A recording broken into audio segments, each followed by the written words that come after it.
So if you've been dealing with digestive issues or any sort of chronic inflammation issue, and you've been researching online or in natural health circles, I'm sure by now you've come across the term leaky gut. Some of the things you'll read online and from certain practitioners, they'll say it'll explain everything that's wrong with you, while other information online and other practitioners will tell you that leaky gut isn't really a thing. But there's no harm in trying to treat it. So then you've gone and tried probiotics and collagen and bone broth and zinc carnosine and demulcents and these sorts of natural leaky gut healing products. Some of them may have helped a little bit, some may not have helped at all. So you're kind of left wondering, is leaky gut real or is it not real? And the answer is going to surprise you. It's actually a little bit of both. Leaky gut is real in some sense, but most people ask, how can I heal it? They're quite often missing the important question in terms of what's causing it. Most leaky gut advice starts with a damaged wall, the damaged intestinal lining. If the wall is damaged, we have to heal the wall. So what can I take to heal the wall?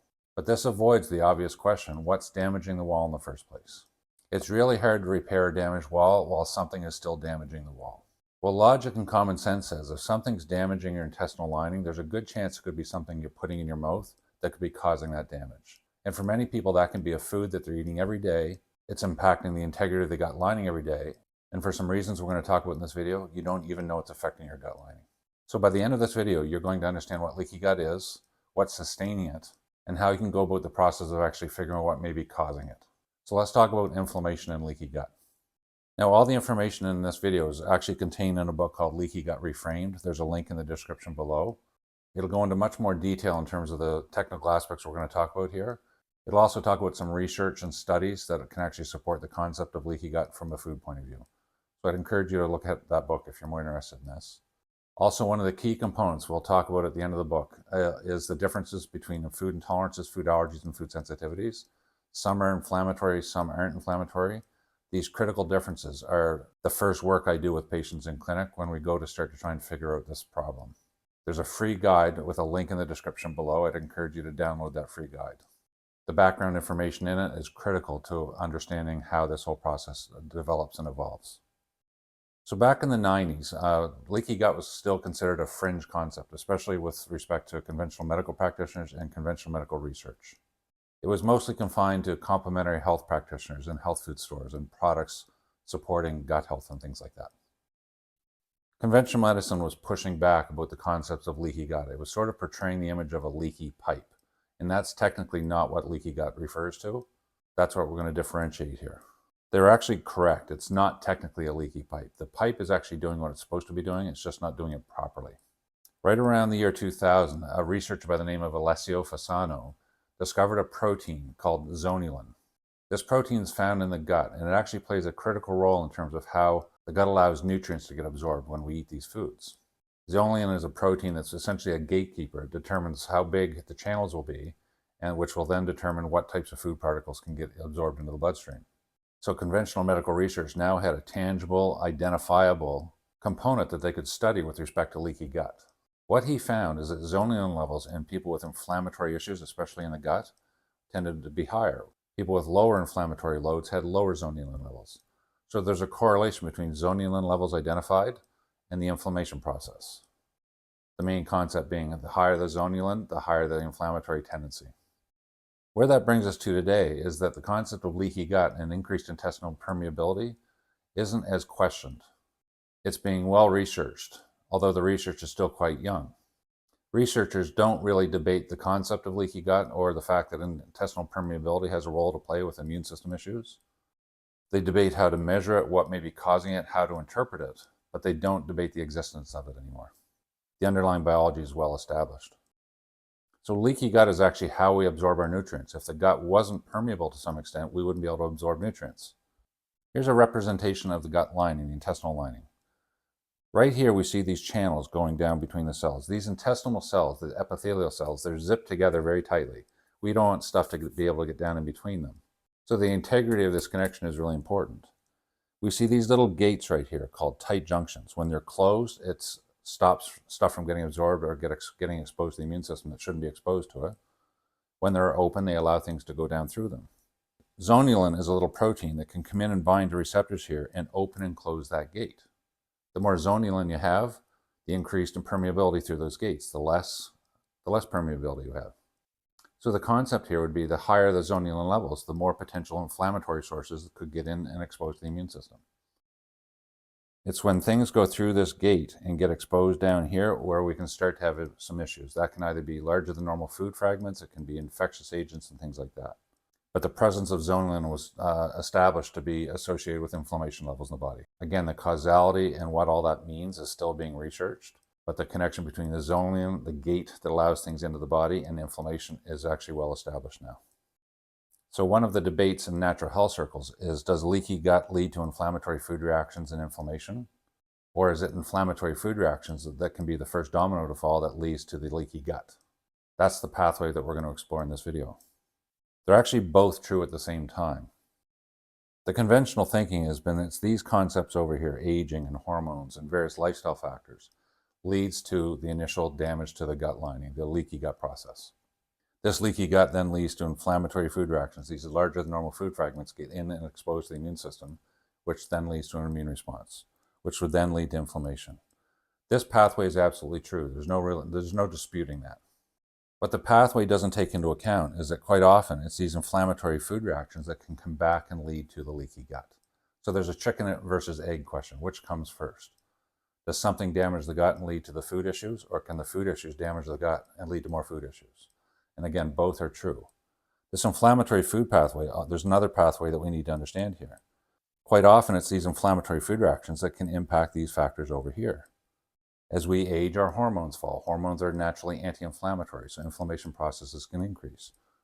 Inflammation can lead to muscle and joint pain and headaches and things like this, where we need to take medications. Some of those medications are known to be hard on the gut lining. So this inflammatory food process here can actually spin back up here and come down the pathway again. There's a couple negative feedback loops here. So from your perspective, if you're not a heavy drinker, if your life is pretty stress-free, if you're not taking a bunch of medications, and you have this leaky gut inflammatory picture, quite often it's this food component here that's the primary problem. We talked before when we go to health food stores and we start to take natural products for these, bone broth, glutamine, collagen, zinc, carnosine, demulcents, and probiotics. These can be extremely effective support mechanisms for that gut lining. I use them a lot in my practice. They're all targeting this barrier damage right here. So to try and repair the mucous membrane up here and to try and repair the connections between the cells right there.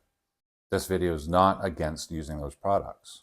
What we're talking about here, though, is quite often there's an inflammatory food reaction that can both lead to these issues right here, but also directly cause the damage. So if we take products to repair the gut lining, but we don't get rid of what caused the gut lining problem in the first place, they won't work as effectively. We'll have to take them continuously. We have to use more of them, and when we stop taking them, the problem quite often comes back. So if you've used those things and they've helped, but then you stop and the problems come back, you haven't really identified what was damaging or irritating the gut lining in the first place.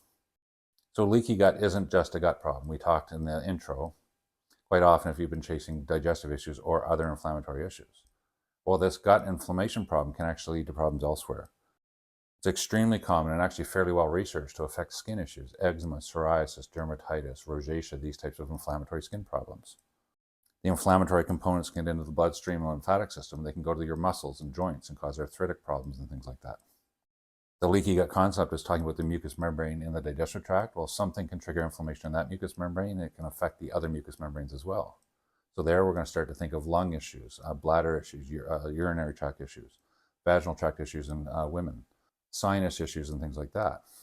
The inflammatory mediators can actually cross the blood-brain barrier and get up into the brain. They can affect mood and focus and concentration, anxiety and sleep disorders. And there's actually a fair bit of research supporting this concept where the inflammatory mediators can actually impact glandular function. So thyroid's a good example. Insulin receptors on fat cells, type 1 diabetes in children, sometimes liver issues as well. We talked before about anxiety and mood disorders. So we can have different body locations affected by the inflammation, which will typically lead to different diagnosis, but there can be one common upstream cause for it.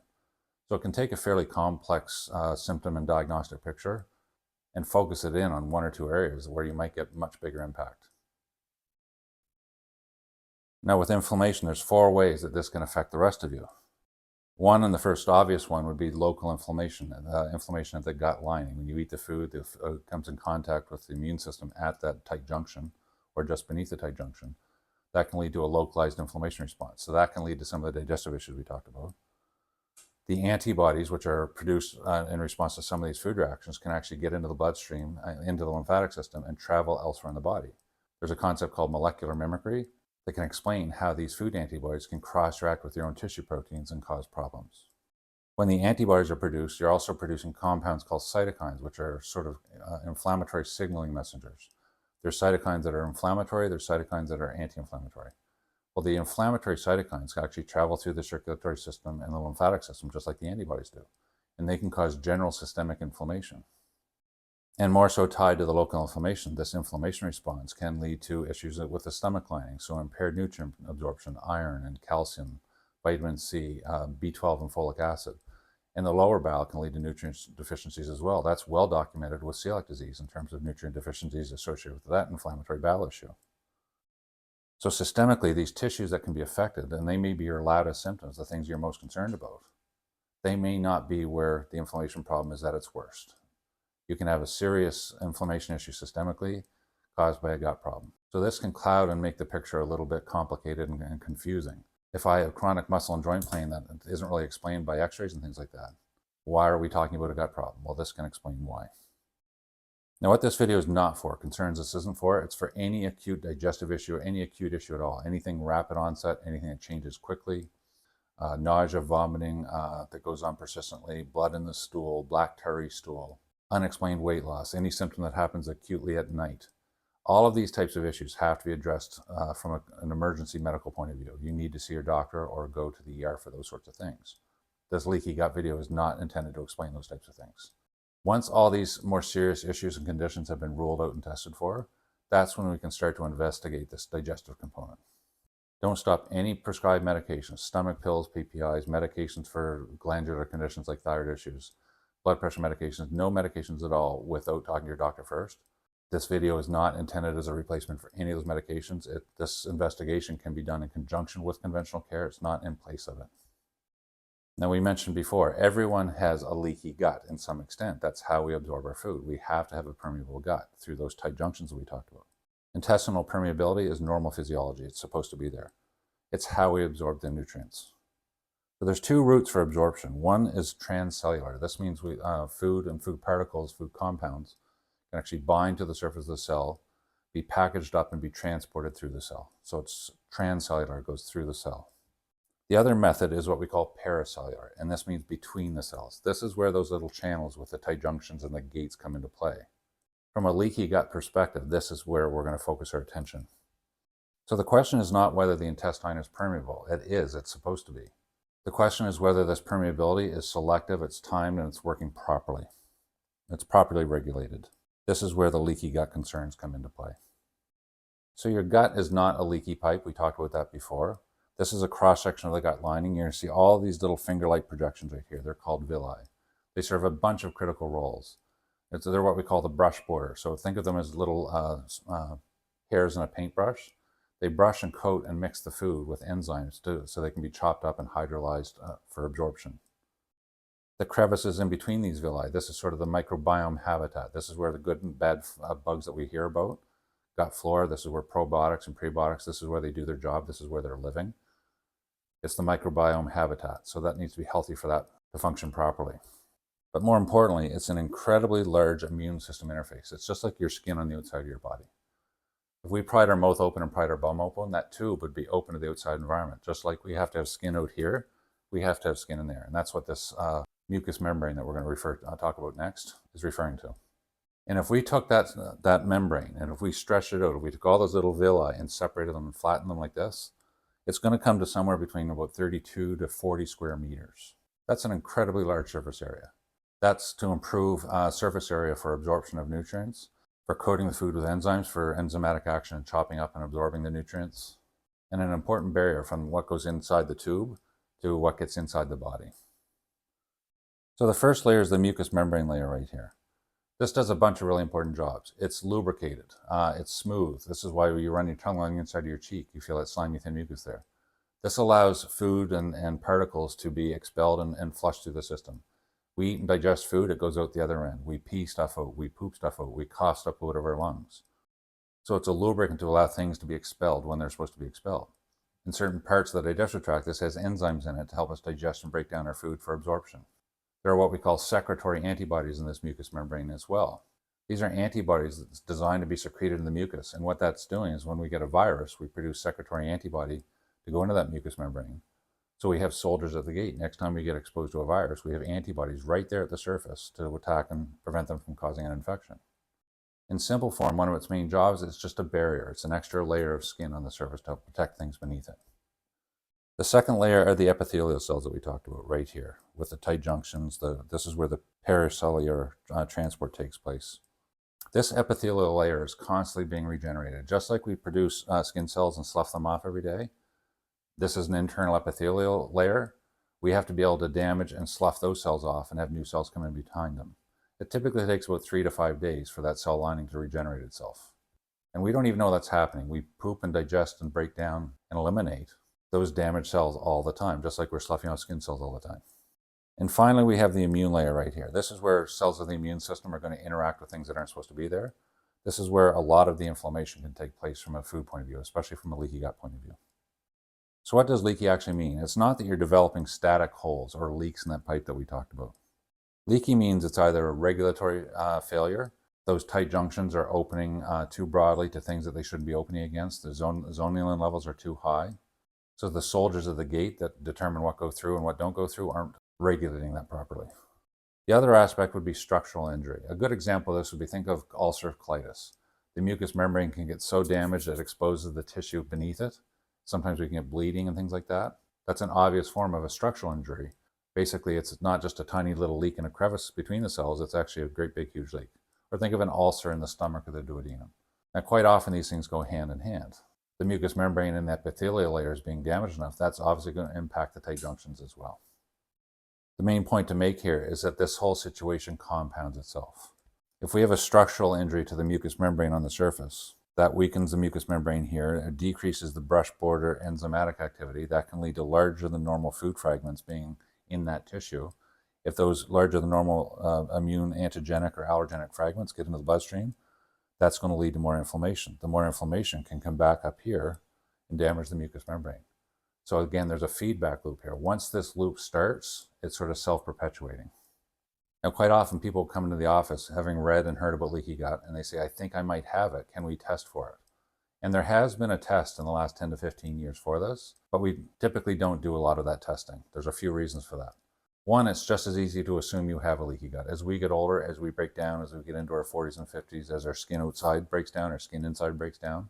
So we may as well just assume it's there. There's no harm in treating it.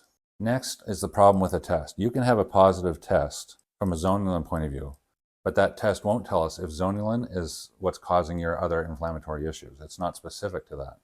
That test won't tell you whether it's a food, a medication, alcohol, stress, or some other factor that's causing the elevated zonulin levels. It won't tell you if food is involved, which specific food is causing the problem. And it doesn't tell us what your normal zonulin levels would be. They can be very different for different people with different inflammatory pictures. If there's an inflammation issue elsewhere in the body but not in the gut, those levels might be lower. That doesn't rule out that leaky gut as part of the problem, but it also doesn't rule it in either. So that test that has been going around, it's been around for a while. The researcher, Fasano, that actually discovered the zonulin, actually did research to show that the testing wasn't very specific for this. He figured out that the test that they were using, it's an ELISA test, it was identifying proteins that had structural similarities to zonulin. So someone could have a high test level, and what was being tested wasn't actually zonulin.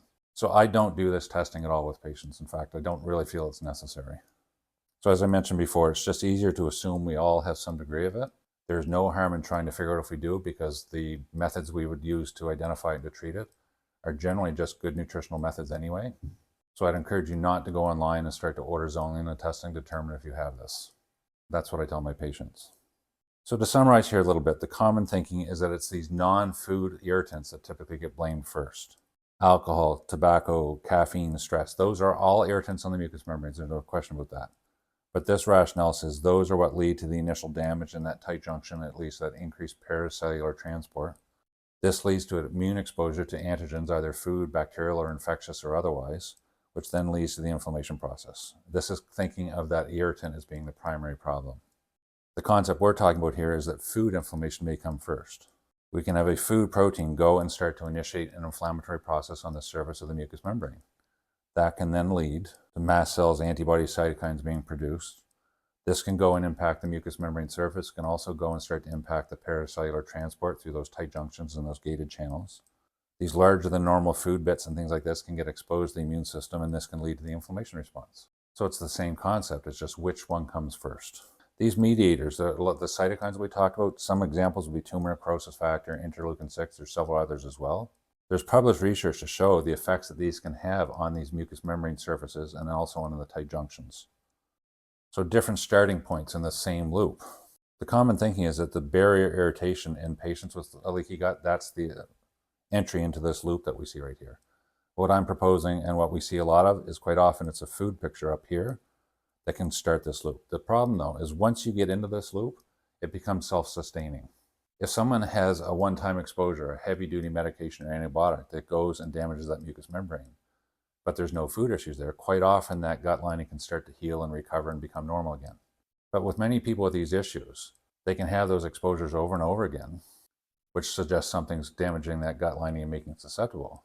But quite often they may not have those other exposures to those irritants, and they still have the leaky gut symptom picture. That's where food can be sustaining this inflammatory reaction in the gut lining. So as we age, both men and women, our hormones fall. Estrogen, progesterone, testosterone, and other hormones as well. Those hormones aren't just sex hormones, they're also anti-inflammatory hormones. They fight inflammation. So our bodies can handle a lot of inflammation when we're younger because we have a better ability to fight it. As we get older, our inflammation levels can rise because we can't fight it as well. The other thing, these hormones have a critical role to play in the integrity of the epithelial cells. When we're young and healthy, our skin's nice and vibrant and healthy and moist and things like that. As we get older, as these hormones fall, we start to get wrinkles, our skin starts to dry up and things like this. This is because these hormones are falling. Well, the same way that affects the skin on the outside of our body, it can affect the skin on the inside of the body. So quite often our diets aren't changing. The foods that we're eating are getting exposed to deeper layers of that tissue and having more of an impact on our immune system as we get older. So just because a food didn't bother you in your early teens or 20s or 30s doesn't mean it couldn't bother you in your 40s or 50s. As we get older and things start to break down, we start to need to take some medications, and quite often those medications can have impacts on the digestive tract lining. The best example of that would be NSAID medications. Those are known to have detrimental effects on the stomach and the bowel lining. As we get older, we drink, we enjoy wine, which is full of histamine, which is an inflammatory compound. Pure alcohol can have a little bit of a solvent effect on the mucous membrane. So this is one of those lifestyle factors that can change the barrier as we get older. We get older, we get colds, flus, infections, sinus infections, bladder infections, things like that. Well, those are inflammatory processes on that mucous membrane. So that can lead to increased exposure to food irritants. And sustained stress. As we get older, the one constant in life is chaos. There's no diet or vitamin or pill in the world that will take that away. Or our immune system is impacted by that stress through various autonomic processes, especially through cortisol. So when we're young, we have lots of these hormones. We can suppress a lot of stress. As we get older, these hormones start to fall. We can suppress less stress, and the impact of that stress can become greater. So again, just because a food didn't bother you before doesn't mean it may not bother you now, because as we get older, our barrier, our protection against those issues becomes weaker. We've talked about this a little bit before. We can't repair the damaged wall until we stop damaging the wall. These epithelial cells tend to take about 3 to 5 days to regenerate them. That can slow down as we get older. But here's the thing. If let's say we get one-time exposure to an antibiotic or to a prescription, we damage the wall, but the gut lining can repair itself in 3 to 5 days. But if we have that same immune response to a food and we eat that food every day, that repair process never has a chance to catch up and to repair the damage. So that can start to lead to this slow degradation of the integrity of that gut lining a little bit. An important point to make here, this isn't claiming that those supplements we talked about before that I use a lot of, that they don't serve a purpose and they're not helpful. It's just we have to address this issue if we want to get full benefit from them.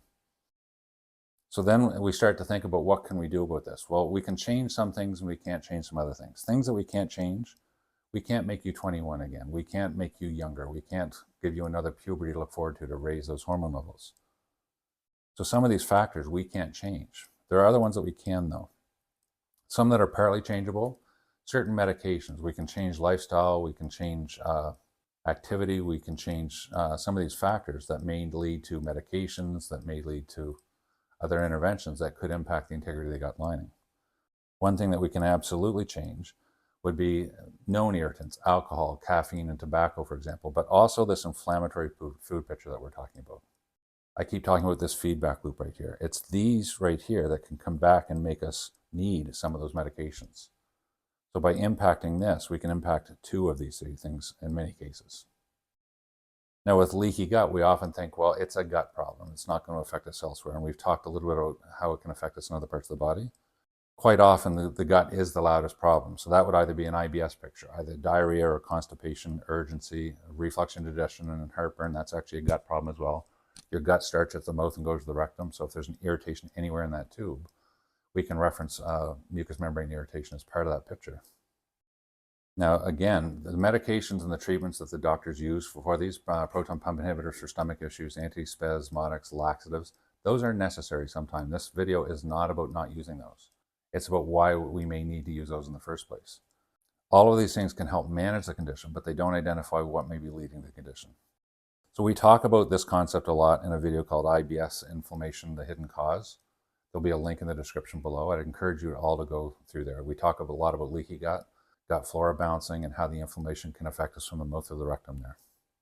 And when the gut is not the loudest thing, we talked about this before with things like skin issues, recurrent infections, muscle and joint, brain fog, glandular issues right here.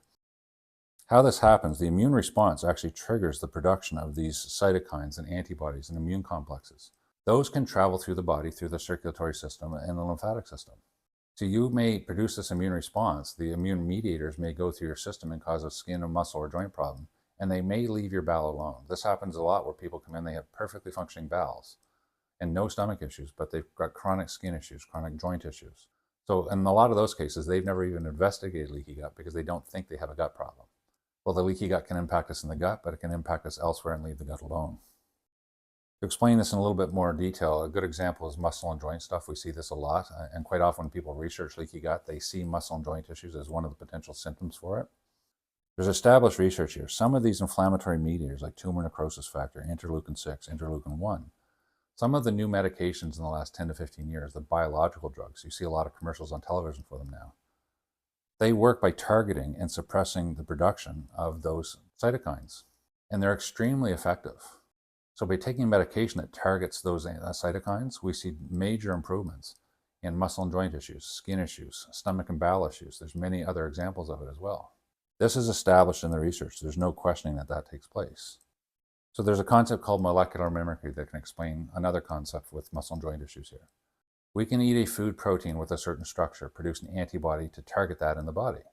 Well, if we have a tissue protein in a joint somewhere that looks a little bit like the food, the antibody to the food can cross-react with the joints. We eat a molecule that we're allergic to, we have a tissue that mimics it. That's where molecular mimicry comes from. There is lots of research supporting this concept. We talk about it in a video on arthritis and diet and hidden inflammation. There'll be a link to that one as well.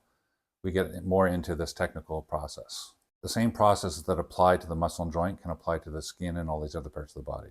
So I'd encourage you to have a look at that if this is curious to you. Now, people will come to me and say, I've had testing done and everything's normal. I've had endoscopes and colonoscopies and they just show a little inflammation or no inflammation. Why are you talking about inflammation? Well, those tests specifically look for changes that can be seen visibly by the naked eye. They don't actually look at tissues inside the layers of those organs and glands. You can have low-grade inflammation in an inner wall in that digestive tract lining that you may not be able to see on a colonoscopy or an endoscope. Sometimes they'll do biopsies and they'll see signs of inflammation. Microscopic colitis would be a good example of this. But that doesn't tell you what that inflammation may have been caused by. People will come in and say they've had inflammatory markers, CRP and sedimentation rate tested, and they came back normal. Well, there's lots of conditions where people can have negative inflammatory marker tests done, but they're being treated for inflammation. Think of a skin issue like eczema, psoriasis, you're given a topical steroid. Well, most of the cases with those types of skin disorders, they come back with negative CRPs and SID rates. Think of asthma, you use a steroidal anti-inflammatory puffer. Well, quite often they come back with negative inflammatory markers. People with muscle and joint issues, they get tested for rheumatoid, it comes back negative. They get tested for CRP, it comes back negative, but they are given anti-inflammatory medications to treat the muscle and joint issues.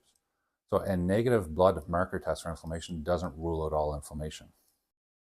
And then quite often people come in and say, well, I've had allergy testing done and it didn't show anything. Most of the time, the allergy testing done, short of celiac disease, is done for what's called IgE and histamine and mast cell reactivity. Those are food allergies. Those are not food sensitivities. You can have a negative scratch test or skin test for IgE and still have a food sensitivity or inflammatory reaction to a food. So a negative scratch test or food allergy test doesn't rule out a food issue all the time. And why everything only helped a little bit, these products that we talked about before. Again, they're trying to repair the damaged wall without identifying what damaged the wall. And people say, well, I've tried generic elimination diets. I've tried the anti-inflammatory diet. I've tried the AIP diet. I've tried the low histamine diet, and I didn't see a response. We're going to talk about this shortly. A generic elimination diet doesn't tell us what your genes and DNA say is allergic for you or what's inflammatory for you. That's different for all of us. And that's the big missing piece of the puzzle that you're going to see familiar with most of the videos that we do on this channel. So quite often, the big items that people focus on would be gluten and dairy. Well, if you don't have a gluten and a dairy issue, but you have an egg issue or a soy issue or an oat issue or a yeast issue, a gluten and a dairy-free diet isn't going to help you. But that doesn't mean you don't have the food issue. You just didn't get the diet right for your immune system profile. So if generic elimination diets fail, it doesn't mean diet wasn't part of the problem. It just means maybe the elimination diet you tried didn't fit your profile. This study is a really good example of what I'm talking about here. To simplify this, they took a bunch of people who had varying forms of IBS, either constipation, diarrhea, gas, bloating, etc. They took some of the participants and they did what's called ELISA testing for IgG antibodies. So you eat a food, you produce an antibody to that food. They constructed a diet for those people. Each diet was specific to their unique profile. The other population were given a sham diet, meaning they were tested, but they were given a diet that didn't apply to their test results. The people that were doing the diets were blinded. They didn't know which diet they were doing, whether they had the targeted one or the sham diet. And the people that were assessing them didn't know whether each patient was doing the sham diet or the targeted diet. And what they found is basically more than 30% greater improvement in the people that were doing the targeted diet versus the sham diet. And this is only off one immune marker, IgG specifically.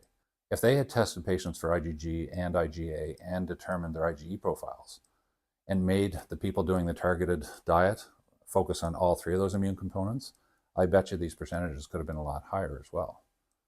The simple version of this, though, the people that were tested, they each were given a unique diet based off of their blood work, and the other population did a sham diet that didn't have any correlation to their immune system profiles, and we saw a much greater response in the people that did the targeted diet.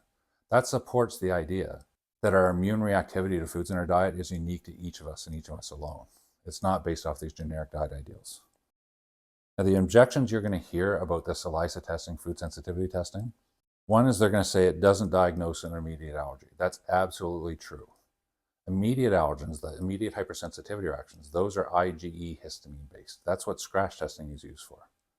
What we're talking about here is IgG and IgA, which are different types of responses. They're called delayed hypersensitivity reactions. So that objection is accurate, but they're not assessing the right question. Next, they're going to say, well, if a food shows up in an IgG test, it doesn't mean it's pathogenic, and that's actually accurate as well. You can have 15 different foods show up in your IgG test, but it may only be 1 or 2 or 3 of them that are cross-reacting with tissues and causing a problem. So what the testing can do is tell us what the actual potential culprits could be. We take those out, and then we reintroduce them and see which one causes problems. So you can have positive IgG reactions to foods that may not trigger any inflammatory problems in your body. So what they're saying is accurate, but again, they're not asking the right question. The IBS sham diet trial that we talked about before, it says it can help identify potential candidates for that inflammatory response, and that's what that study showed. So a lot of the information you're going to read against these types of tests, they're from various allergy society organizations, and these societies focus on IgE histamine, and they're being questioned about the usefulness of an IgG or an IgA test result. So what they're saying is these don't diagnose true allergies. They're accurate, but we're not talking about true allergies. We're talking about delayed hypersensitive reactions here. Another objection we hear is that IgG just can be influenced by exposure. If you eat a lot of that food, it can raise that level. Well, what they're referring there is actually to what's called IgG4, which is a subset of IgG, which actually correlates more to the IgE. So IgG4 can be influenced by exposure, but the IgG and the IgA, they're the same types of antibodies associated with celiac disease, for example. Those aren't as influenced by exposure. If we think of someone being tested for celiac disease, they're told to eat wheat and gluten. So if they're allergic to it or reactive to it, it'll show up in their test. And lots of those patients have negative IgA celiac tests done. So this exposure objection, if that was actually true, people who challenge themselves with wheat before a celiac test would all come back positive. So IgG and IgA testing has to be implemented and interpreted and analyzed properly. But some of the objections you're going to hear and read about online aren't actually accurate. So if food is causing this problem, where is it coming from? Well, there's 3 main reactions to foods we can have. One are food intolerances. These are non-inflammatory food reactions. You eat the food, you don't digest and absorb it properly, so you poop it out. Think of lactose intolerance. We eat or drink lactose, which is milk sugar. Anything that ends in ose is a sugar. We eat or drink it, it goes into our small bowel, it doesn't get absorbed there because of a lactase deficiency. That big load of sugar goes to the large bowel. The large bowel is filled with yeast and bacteria. It takes that sugar and ferments it. It fills up with gas and fluid, and we have to poop out all that gas and fluid. When I described that process, I never said the word immune system or inflammation once. We ate a food, we didn't absorb it here, it went to the large bowel, it fermented, and we pooped out the fermentation byproduct. Food intolerances don't directly cause inflammation. They only cause digestive tract issues. They happen immediately after you eat the food, and once you poop that food out, you're right back to normal again. So from an inflammation in the digestive tract point of view, we're not talking about food intolerances. We're talking about either food allergies or food sensitivities. The food allergies would be called immediate hypersensitivity reactions. The example there would be an anaphylactic reaction. A kid eats a peanut, their throat swells up immediately. If the kid doesn't die, their throat will come back down to normal, usually within a few hours. These reactions come on quickly, they go away quickly. They're associated with an antibody called IgE. We talked about that a little bit in the last slide. This is what gets tested for with scratch testing and blood testing from an allergist point of view. If you have that type of reaction, quite often you can figure it out because it happens so quickly after you eat the food. The more troublesome inflammatory food reaction are what we call delayed hypersensitive reactions, and delayed is the critical word here. With these reactions, we can eat a food today and have a reaction several hours to several days after we eat the food. These are associated with antibodies called IgG and IgA. These are the reactions that tend to cause a lot of the confusion when it comes to inflammation in our diets. We're going to talk about these specifically shortly. Now, the first work I do with everyone in office, especially if there's a food picture here, is we talk about and we distinguish between these types of reactions. So earlier in the video, I talked about this free guide that we talked about. This actually describes these technical differences in these types of food reactions very clearly, and it explains how these food reactions can mask and cover each other up, and how the differences are what lead to all the confusion. So I'd really strongly encourage you to go and download that free guide. So how food becomes inflammation. When we're talking about inflammation, we're talking about the immune system, and the immune system has to interact with an allergen or an antigen to create the inflammatory response. And a lot of this is done through what we call white blood cells. These are little cells in the body with little receptors on the surface, like little arms with feelers in the end. And it's these little feelers on the end that touch things in your body, and they can feel if it's allowed or not allowed in your body. If they find something that's not supposed to be there, they attach to it, they call over the rest of the immune system, and they elicit an inflammation response to deal with that. These receptors are protein-based. This receptor right here would be designed to bind to a protein that looks like that. This one here would bind to a protein that looks like that. This one here would bind to this, and so forth. Think of it like a three-dimensional lock and key system. The receptor would be the lock, the antigen or allergen would be the key that goes into it. And there's literally an infinite number of shapes of locks you can have and an infinite number of shapes of keys you can put into them. Why this is so important is the genes determine the shape of that lock. So that your genes and DNA, in a lot of cases, specifically for IgG and IgA, will determine what allergen or what key will go in and turn that lock on. And our genes and DNA are determined by our parents and our grandparents and so forth. Those receptors, what they're designed to bind to, is not determined by a program off the internet. It's not determined by the anti-inflammatory diet or the AIP diet or any specific diet. It's determined by your family upline in a lot of cases. So this is where people will try anti-inflammatory diets. Some will try them and they'll see great improvements. But many people will try these diets and they'll see either partial improvements or they may not see improvements at all. And if they do a diet and if it doesn't work, they conclude that diet wasn't part of their problem, which is not accurate in many cases. In the video description below, you're going to see a link to a video called The Trouble with All Anti-Inflammatory Diets. It's your genes and DNA. This talks specifically about these white blood cell receptors, what our immune system responds to, how it's different for all of us. It'll show you examples of where people were eating super healthy diets and they had major inflammation problems, and when they switched their diets, they felt better. So we all have an ideal anti-inflammatory diet. It's just unique for each of us and each of us alone. That's what we have to figure out. So now we're going to talk about these two types of reactions. The histamine reaction, or the immediate type that we talked about. They affect us in different parts of the body depending on what type of histamine receptor we have and where those receptors are located. Quite often in the digestive tract or the stomach. They can be in the skin and the tissues with mast cell reactivity. Histamine can actually affect brain function as well and lead to brain fog and focus and concentration issues. Histamine doesn't just impact us in the back of the throat. If you think of someone who eats a scallop, sometimes they may throw up. Sometimes people eat a strawberry and they get a hive in their skin. Some histamine reactions can cause something as simple as constipation in the colon. Think of when people eat cheese and they tend to get a little bit constipated. That can be a histamine reaction in many cases. So it affects us in different parts of the body. Where the histamine comes from, most people think, well, I'll just eat a low histamine food diet. And there's a bit of a myth here. Most foods don't have a lot of histamine, or not enough histamine to cause a significant increase in your body. There are some examples, though, where that's not the case. If we think of wine, fermented alcohol, histamine is a byproduct of the fermentation process. So when we drink a glass of red wine, we're drinking grapes, which we can be allergic to, we're drinking yeast, which we can be allergic to, and we're drinking a glass of histamine. Aged cheeses would be another example of this as well. So that is one source of histamine in our system, but a more major source that I find in practice is mast cell reactivity to foods. This can be to a food that doesn't have a lot of histamine in it, but your immune system recognizes it as being bad. I have seen histamine reactions to things like carrot before. Tomato is very common. Citrus is a good example. I've seen all the nuts and seeds tend to cause histamine reactions in some people. So these reactions aren't based off how much histamine the food has. It's quite often it's based off whether your immune system is reactive to that food. That's the major source that I tend to see in practice. Now again, with these histamine reactions, because the reactions happen so quickly after we eat the food, quite often people can have those figured out before they come to see me. So we're going to focus a little bit more on the delayed reaction now. To explain the delayed reaction, we're going to talk about vaccines for a minute. So when you get a vaccine, you get a tiny little dose of the vaccine. About a half a milliliter is a good standard vaccine dose. Your white blood cells will interact with that. They see it as being a foreign invader. So various white blood cells, it's far beyond the scope of this video, white blood cells, T cells, B cells, antigen-presenting cells, they'll interact with that and ultimately lead to the production of these antibodies and these cytokines, these inflammatory signaling mechanisms. These antibodies and cytokines will go out into the system and look to target anything that it was produced against, like to the vaccine protein, for example. Well, this tiny little dose of vaccine can produce a million-fold antibody response to it. Those antibodies can take up to 2 to 4 weeks to get produced. That's why you have to have a shot 2 to 4 weeks before you travel. And those antibodies for a tetanus shot, for example, can last anywhere from 7 to 10 years. A flu shot, about a year. So a tiny little dose of vaccine, a million-fold antibody response, takes 2 to 4 weeks to get produced, and they can stay in your system for months to years in some cases. So why are we talking about that? Well, you can have the exact same reaction to a food, and that's where the big issues start to come. So imagine you eat a histamine-reactive food right here. The reaction will spike really high really quickly, and it'll fall really quickly like that. So quite often you may recognize that food reaction when you eat that food. The delayed reactions are different. So let's imagine you eat a delayed reactive food right here.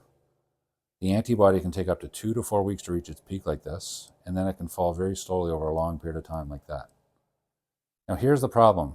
If you eat a food right here, the antibodies take time to get produced. Well, that antibody may not cause a symptom until here, here, or here. You could eat a food today and it could affect you tomorrow, the day after that, or maybe 3 or 4 days from today. Now, if you eat a food today and it bothers you tomorrow or the next day or 3 or 4 days later, you're not going to figure that out. So what are you going to do tomorrow if that's the case? You're going to eat that food again. And every time you eat that food, the antibodies don't rise from zero. They start to build up and compound on top of each other. So this can lead to a chronic, overlapping, ever-present inflammation that you never correlate back to the initial exposure back here. So you'll end up in a slightly chronic inflammatory state, and you'll never tie it back to your diet. This is where a lot of the confusion happens. These are the GNA antibody reactions that we talked about. Now, these histamine reactions we talked about, they can actually be masked and covered up by the delayed reactions. So imagine if you eat a food right here, and it causes a bit of a stomach problem right there.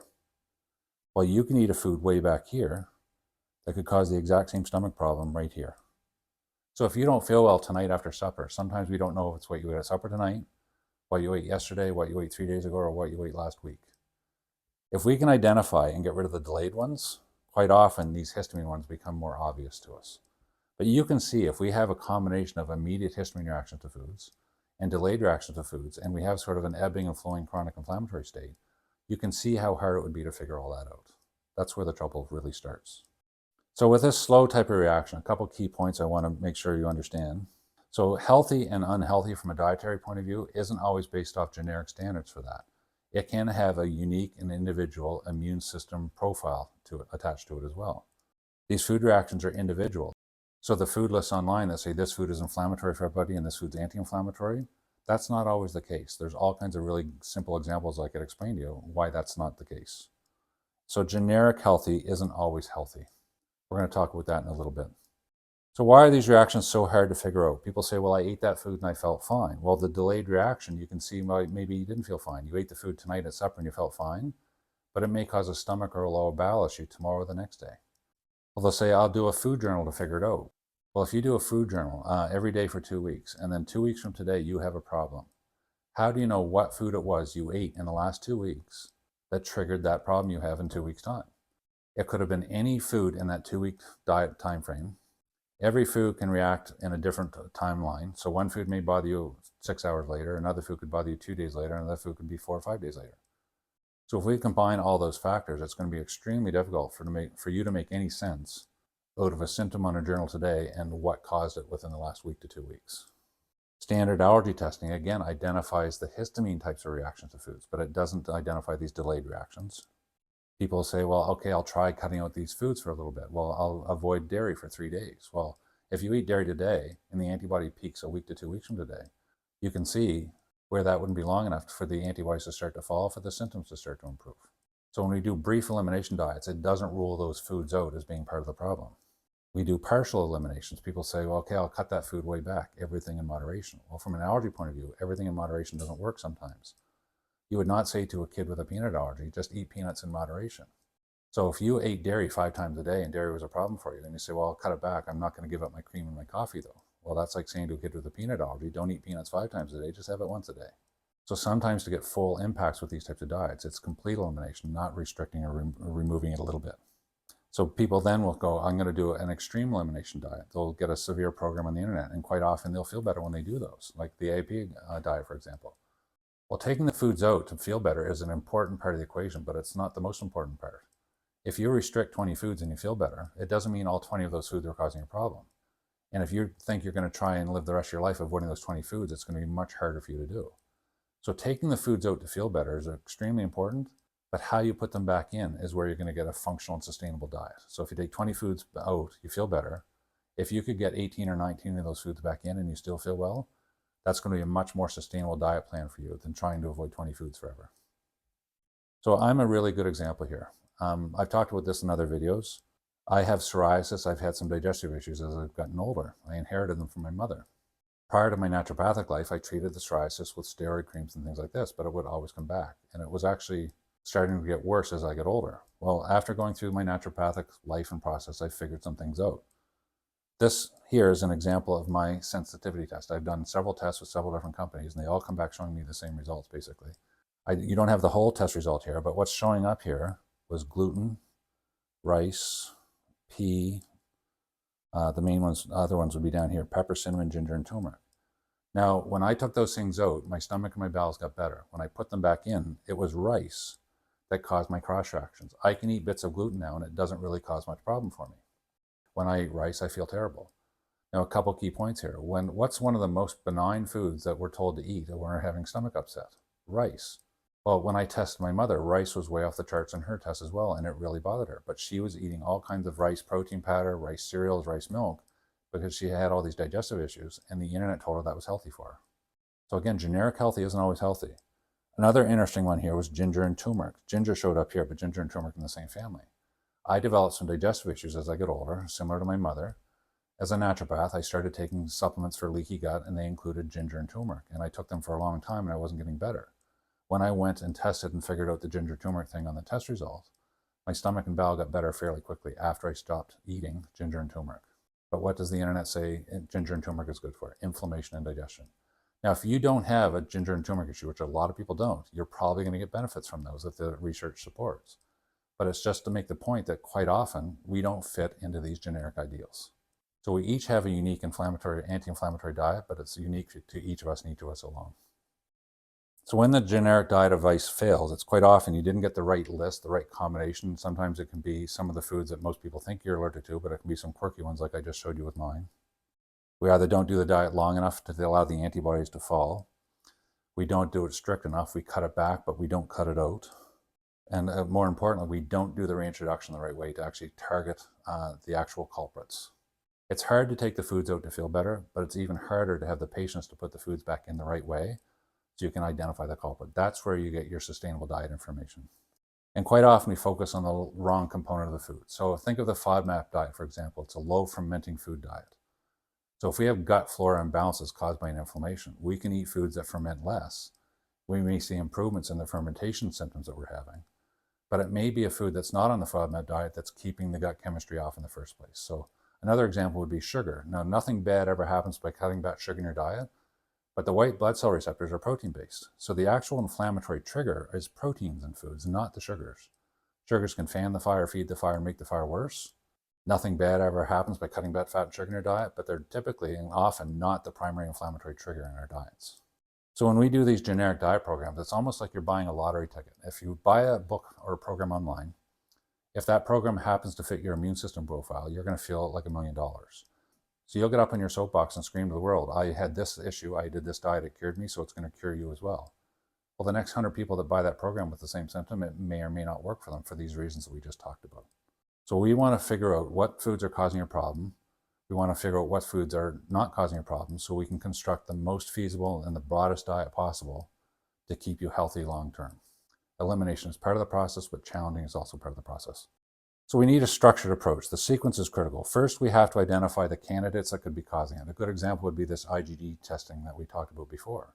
It may show 10 or 15 foods that could be causing a problem. If we take those out, we may see some improvements. But then we have to take them out long enough so we can see the antibodies remove and for the tissues to start to heal to show improvements. Then we have to challenge systematically. This is really important. When you put these foods back in, you don't just put them all back in at the same time, because then you're going to feel bad and you're going to be right back at square one again. We have to put the foods back in the right dose to account for the timing of the delayed antibody response, the compounding of the response, and things like that. So there's a formula we use for this. Once we challenge those foods and we figure those food issues out, then we can start to do the repair work if necessary. Quite often, if we do the food thing really, really well, the body has a wonderful innate ability to sort of repair itself and heal itself. But as we get older, sometimes we need to put a little extra paint and spackle on that wall. So that's where these nutrients and supplements that we talked about before have really great impact in a lot of cases. And if we do the investigative work first, we don't have to use as many of those things. Sometimes we don't have to use as much of them. Sometimes we don't have to use them as long, and the repair process lasts longer in some cases. So the end goal is the broadest, nutritionally complete diet that we can give you with restricting as few foods as possible so you can be symptom-free. That's what we're shooting for here. So 5 quick questions about your gut. Do you have other inflammatory issues going along with your gut symptoms? Did you try some of these products and they helped a little bit or helped a lot, but eventually they stopped working as well? Do any of your symptoms track with what you're eating? Is there some correlation with your diet when you're eating the foods and shortly after eating the foods? And then do you have good days and bad days with your symptoms? Do you have inflammation one day and then have a few good days and then inflammation another day? That's indicative of a physiological process, not a structural issue. If you have a spur in a joint, that's going to be bad all day, every day. You're not going to have good and bad days with it.